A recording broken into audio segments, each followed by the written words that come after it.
isifiso mbona ngani sokuthi ngabe wonke umuntu uyayithola kodwa it seems amaziga akatholakali for now.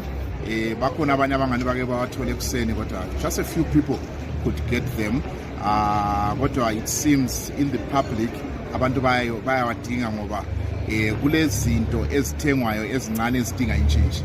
Those small things as they need intshintshi, ukuthi ukhiphe $1 and you end up being pushed to buy more than you expected to buy.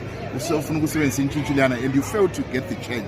So in public needs the money, but unfortunately imali le ayikatholakali. And also, like, in as much as the need is there, confidence in the money ayikabi khona. Akukabi le confidence in the money, akukabi confidence within the system itself. And people have a lot of doubt with this system. So we are not yet very sure what's going to be tomorrow. But we are hoping imali izabuya izasebenza. It's just a hope that we hold. We are being pushed to hope in that way. Kodwa-ke, it's a help if it comes and it becomes a money that can be spent on.